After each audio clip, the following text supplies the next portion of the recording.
حضرت ابو بکر صدیق رضی اللہ عنہ جو باجمع اہل سنت انبیاء کے علاوہ تمام دنیا کے آدمیوں سے افضل ہیں، اور ان کا جنتی ہونا یقینی ہے کہ خود حضور صلی اللہ علیہ وسلم نے ان کو جنتی ہونے کی بشارت دی، بلکہ جنتیوں کی ایک جماعت کا سردار بنایا اور جنت کے سب دروازوں سے ان کی پکار اور بلاوے کی خوشخبری دی، اور یہ بھی فرمایا کہ میری امت میں سب سے پہلے ابو بکر جنت میں داخل ہوں گے۔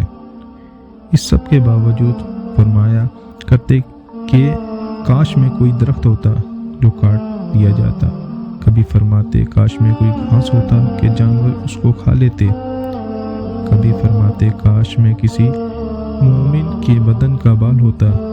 ایک مرتبہ ایک باغ میں تشریف لے گئے اور ایک جانور کو بیٹھا ہوا دیکھا کہ ٹھنڈا سانس بھرا، اور فرمایا کہ تو کس قدر لطف میں ہے کہ کھاتا ہے، پیتا ہے، درختوں کے سائے میں پھرتا ہے، اور آخرت میں تجھ پر کوئی حساب کتاب نہیں، کاش ابو بکر بھی تجھ جیسا ہوتا۔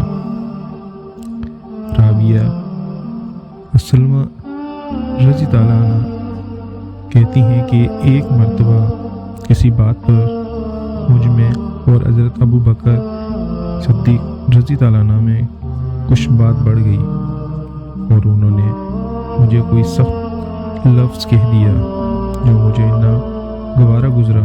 فوراً اس کو خیال ہوا، مجھ سے فرمایا کہ تو بھی مجھے کہہ دے تاکہ بدلہ ہو جائے۔ میں نے کہنے سے انکار کیا تو انہوں نے فرمایا کہ یہ تو کہہ لو، ورنہ میں حضور صلی اللہ علیہ وسلم سے جا کر عرض کروں گا۔ میں نے اس پر بھی جواب لفظ کہنے سے انکار کیا۔ وہ تو اٹھ کر چلے گئے۔ بنو اسلم کے کچھ لوگ آئے اور کہنے لگے کہ یہ بھی اچھی بات ہے کہ خود ہی تو زیادتی کی اور خود ہی الٹے حضور صلی اللہ علیہ وسلم سے شکایت کریں۔ میں نے کہا تم جانتے بھی ہو کہ یہ کون ہیں؟ کہ ابو بکر صدیق رضی اللہ عنہ ہیں۔ اگر یہ خفا ہوگے تو اللہ کا لاڈلا رسول صلی اللہ علیہ وسلم مجھ سے خفا ہو جائے گا، اور اس کی خفگی سے اللہ تعالیٰ ناراض ہو جائیں گے۔ تو رابعہ کی ہلاکت میں کیا تردد ہے؟ اس کے بعد میں حضور صلی اللہ علیہ وسلم کی خدمت میں حاضر ہوا تو قصہ عرض کیا۔